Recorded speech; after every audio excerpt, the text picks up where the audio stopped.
Our main character today shall be... we were just talking about this, so you're going to be perfect. I present that sprightly fellow, mischievous, sometimes known as Robin Goodfellow. I present Puck! Puck! That makes sense, right? Now, here's the thing. Puck is a magical creature, a fey creature. So let's give him one spell. And what do you want? Fireball it is. All right, you have fireball, all right? Excellent. I don't know why we want Puck to incinerate people, but that's what we're going to do. Next, here's the thing. Like I said, we have to roll for the stats. Remember I talked about that? But we don't have time, so we're just going to choose the highest and lowest stat. So would you say Puck? Charisma, you think? Charisma, okay. High charisma, all right? You're very high charisma, which means you can talk your way into things. It's not just about how good looking you are, it's how much people love to have you around. With a high charisma, you can get away with a lot. You know what I'm talking about. Yeah. So, I'm going to go ahead now also to ask you the lowest stat. What do you think? Wisdom?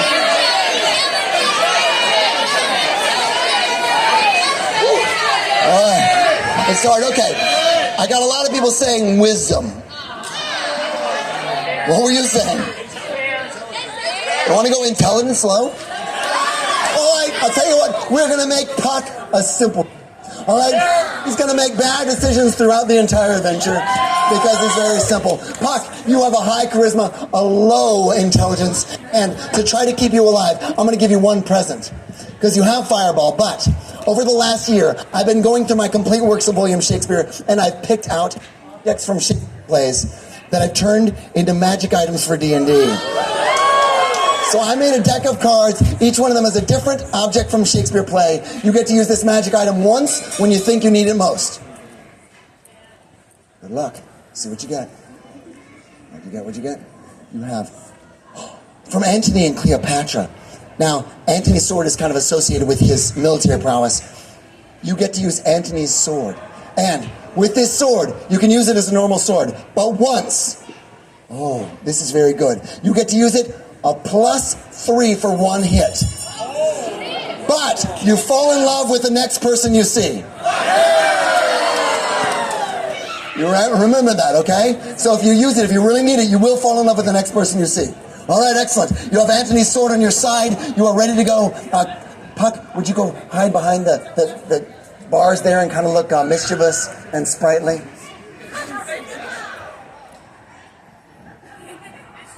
Get into it, son. Find your character. Good, excellent. Good, excellent. All right, good. If you're ready to see the mischievous disaster of Robin Goodfellow, also known as Puck, say aye! My good gentles! On this stage, on these boards, we shall engage in a journey. Now I shall tell you now, be this a journey of love or revenge. We shall see. Throw this on the stage. 10 or higher, it's a story of revenge. 9 or lower, it's a story of love. A 12. You see, it had long ago been known that Robin Goodfellow had been wronged. Puck had been made the fool. And he would not stand for this. There was a great enemy he had. Someone he hated more than anyone. Oh my gosh, it's mostly kids. Next, I will choose with the blue eyes. Yes, you with the blue eyes. Yes, you. All right, excellent. I hardly get people from the very back, so it's good. Right this way. They blue, green. Oh, they're very nice. Come on, right this way. Excellent. So you're going to be the mortal enemy of Puck. All right, let's reach in and see who you get.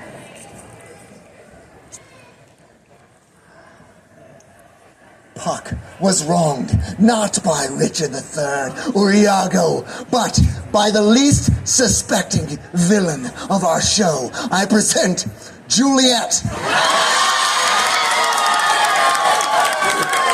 Stand up there and just look sweet. All right.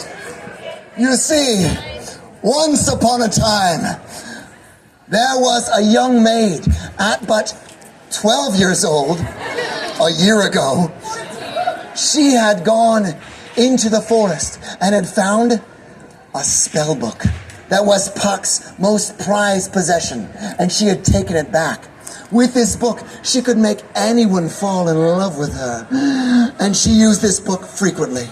In fact, in just passing, Paris fell in love with her. In another party, Romeo fell head over heels, and she held this book as a secret. She knew that were Puck's, but she hid it, and in the night, you would not expect it, this sweet young maid had the most dark and evil laugh.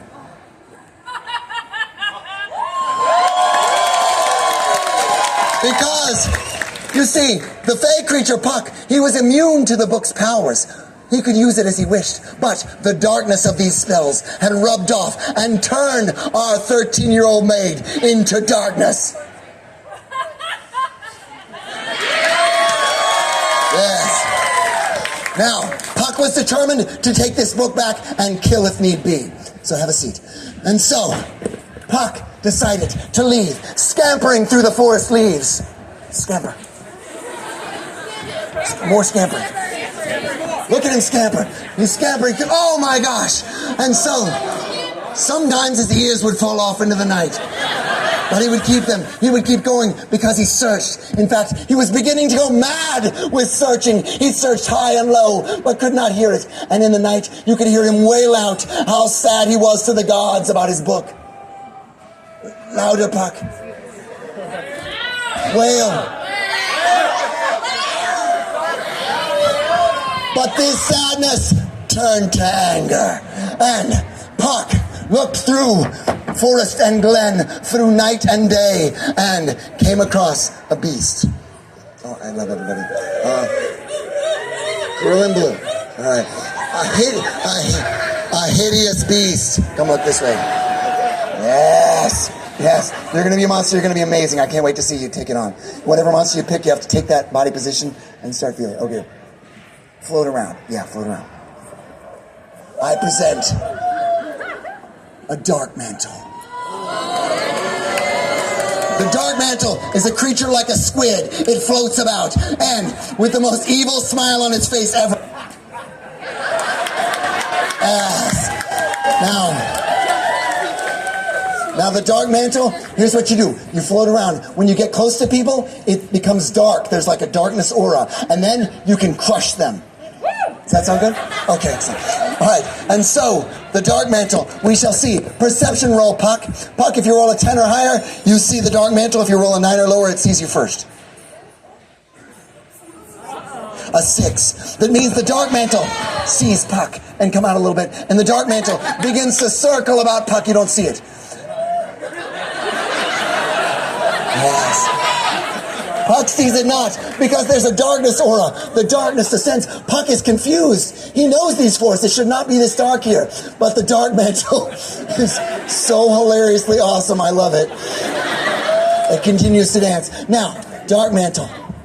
You have two choices. You can make friends with Puck, or you can crush him. Crush him!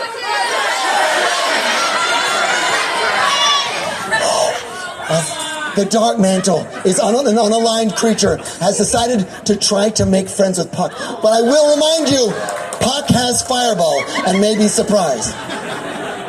All right, what would you say to Puck? What would you say? You want to be friends or something? What would say it loudly? I want to be friends. Puck. Now, Puck, here's the thing. Dark mantle, if you roll a 6 or higher, Puck is not afraid. But a 5 or lower, you have terrified him and you may attack. Roll as high as possible.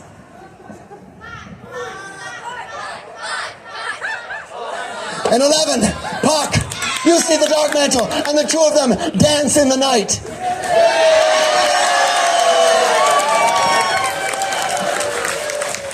Word has gotten, stand against the wall, word has gotten to Juliet that Puck has come to take her precious treasure, the book, away from her, as she's become warped and twisted with it. And so, she decides to head out and face him off. She heads out into the forest at night, the book in hand.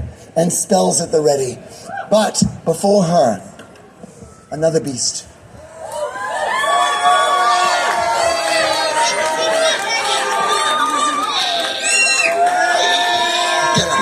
All right, here we go.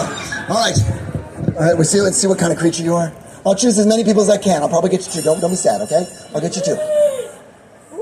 Okay, you are what's called a banshee. Yes. Now, a banshee, you have a wail that you can do, and the wail, they have to do, let's see. Oh, that's perfect. That's it.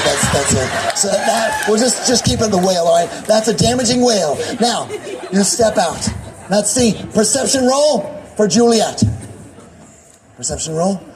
10 or higher, you see the beast. 15.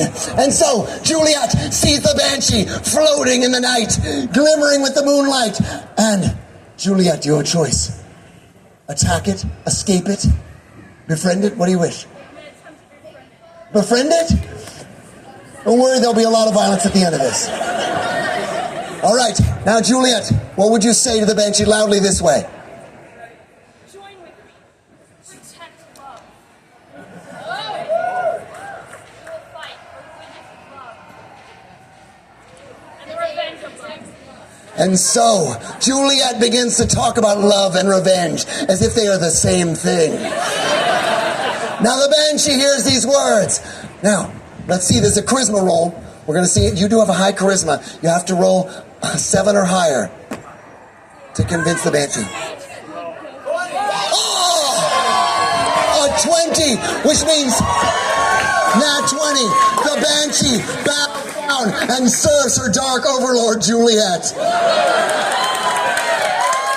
Now, our two parties are moving toward a dangerous conclusion.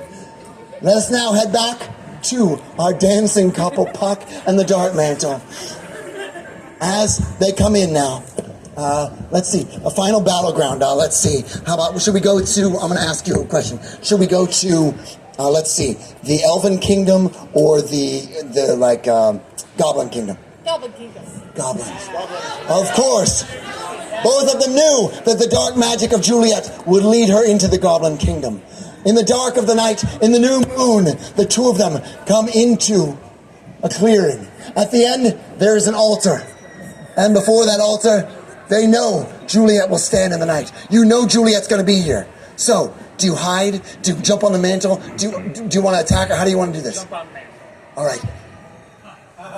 And Puck, giving the orders, goes and stands on the mantle. Go both of you up there. Both of them get on the altar, and they stand there and wait. Do you want to hide? Okay. All right, you have to roll for that, Dark Mantle. Excellent. You're having a good time, aren't you? You're awesome. Oh. 6 or higher.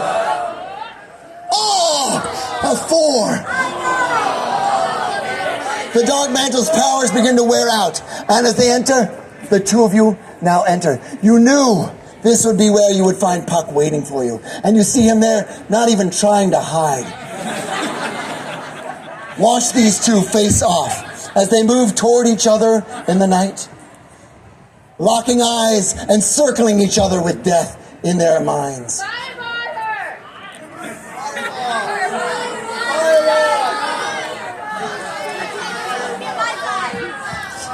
This circling goes on for 3 hours. And head back onto the altar. And so, it'd be time now. You have met characters from the Bard. You have met the Beast. But now it's time for the boss. The most high-level creatures. I love all of you. I'm going to choose as many of you as I can. You, and that guy in the back. All right. Excellent. Come on up, all of you. All of you, you're going to be the final creature, right? Come on up. You're amazing. Come on. Excellent. Ah, yes. And one older dude that's just weird. Come on. Excellent. Come on up right this way. Line up the smallest. The smallest of you gets to choose the creature. Who's the smallest? All right. Choose the creature. There's a bunch in there. Just find the one that you like with your hand. Pull it out. Where are you? Okay. Now here's the thing. Come together. You all are what's called a harpy. Now, a harpy has a luring song. So with this song, Whoever, if you sing it, they will be pulled in and you can claw them to pieces, okay? Do we each get to make our own song? No, you're going to talk amongst each other and choose a song. All right, so, there, in the darkness of the Goblin Kingdom night, there be a harpy, a flock of harpies. What would you call a harpy? A murder of harpies. I like that, thank you very much. A murder of harpies, deciding their song. Now, Puck, if you and the Dark Mantle roll highest, you fireball and crush all of the harpies. Flow forth, take your book from Juliet and kill them as well.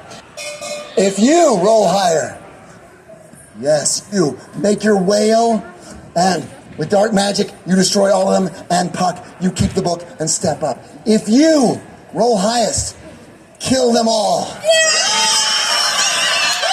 All right, it's our final roll. Kids are a little excited about being murdered. Now, as you can probably tell, in actual gaming this would take months, but we have truncated this adventure to hopefully give these kids a chance to kill someone. We're going to do our best. Now, you roll higher, whale, kill them all, you step forward, run up, grab the book from Puck, kill him, hold it up, and unfortunately, we will all be slaves to the Dark Queen Juliet. Which seems like a better fate than the one she got, actually. Puck, if the two of you win, I want you to dance into the night. Burn them, dance your way over. Huge dancing from the Dark Mantle. Good, excellent. All right, are we ready for this? All right. Now, don't forget you have a magic item. What's that? I say we killed them first. Well, we'll see who gets it. Because it's almost time. We're just going to do this. 3 rolls. Whoever rolls highest wins the day. Who do you want to win? Who do you want to win? Puck was wronged. Puck was wronged. And I want to see that dance, so we'll see. Here we go. Before we do the final roll, I want to say real quick, you all, thank you so much. You having a good time? I'm having so much time. I'm so glad to be gaming and meeting other kindred spirits. I thought about this about a year and a half ago. And over that year and a half, I've been going around to schools and libraries. I've got kids gaming and knowing the plots to Othello and stuff. And I love it. I'm having so much fun. If you enjoyed the show and you want to keep this kind of theater alive, come down and drop something in my basket, and I've got some cool stuff. For anyone who donates $5-ish, you get one of these D20-shaped pins that says Dungeons and Shakespeare. They have a pen and a sword crossed on them. I burned them myself and set off all the smoke alarms in my apartment. That's true. Also, right there, you see that banner? A friend of mine painted that by hand. I liked it so much that we shrunk it down and made it into magnets. So if you want a magnet of that, $5-ish, grab one of these two. If you are a gamer or think you should be after this, am I right? I have packets of 7 dice, everything in here, guaranteed to be luckier than whoever loses on this stick in a moment. They're all different colors. Some of them are marbleized. They're very cool. For a $10-ish donation, come grab yourself some dice. And lastly, I really did make a deck of cards.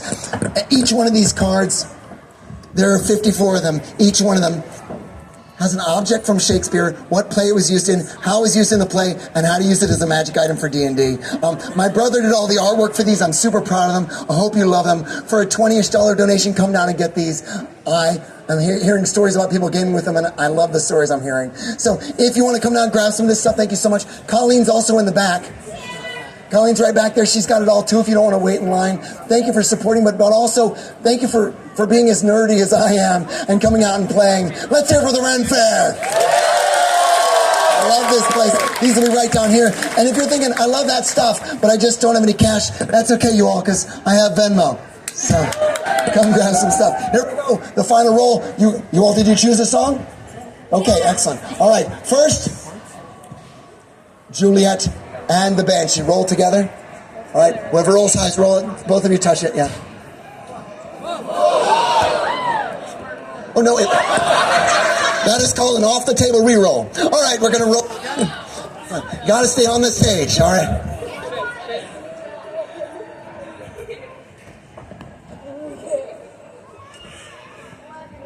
Eleven, not a bad roll, not a bad roll.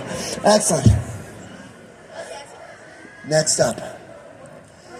Now, before you roll, I would like you to all get together. We want to hear your song. Get against the wall. Yeah. Everybody. 2, 1, 2. Oh, God. Oh, no. Oh, it's horrible. Don't listen. Don't listen. All right. Excellent. Oh, you didn't touch it. Jingle bells, jingle all the way. Keep it on the stage. What fun it is to ride in a one-horse open sleigh. That is off the table. Reroll right here. Thank you. Good throw. On the stage. On the stage. Ready? Straight up. 1, 2,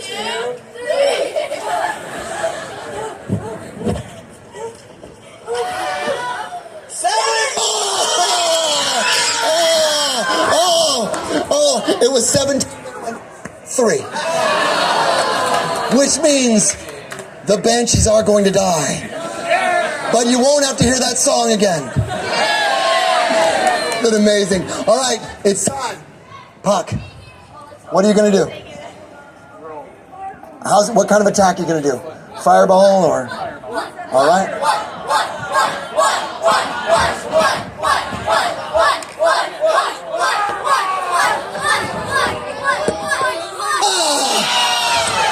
Both of you roll together.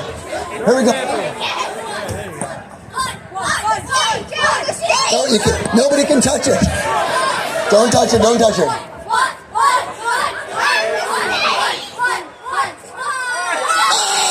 Oh, no!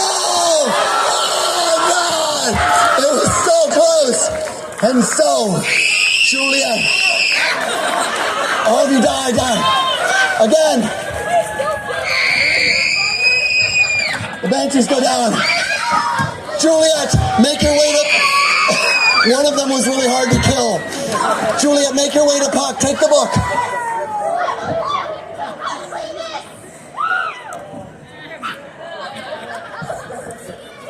My sword.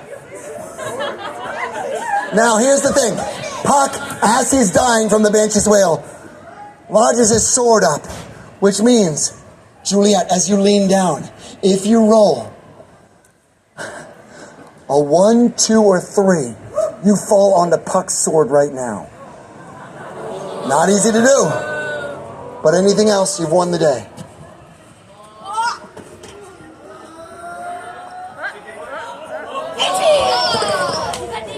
Might have been an 8, might have been a 2, but the kid kicked it. Should we roll again? Yeah. All right, here we go.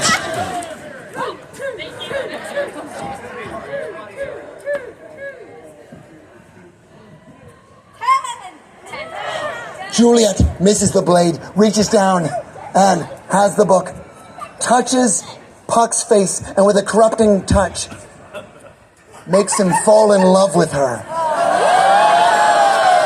Puck, before he dies, is lured into the cliff. Puck gets up and can't help it, starts to dance with Juliet.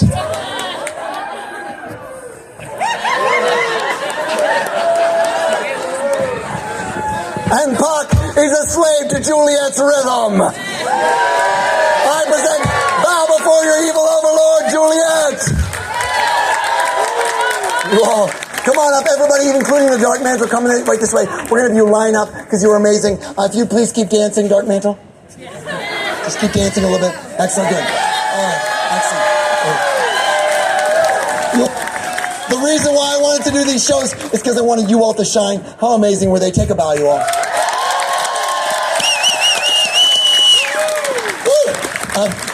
Before you go, real quick, like I said, Colin's in the back. Come grab some stuff and some cards. But mainly I want to say, let's stop worrying about whether or not we seem strange and just make our stories amazing. I love you all. Thank you. Thank you very much, everybody.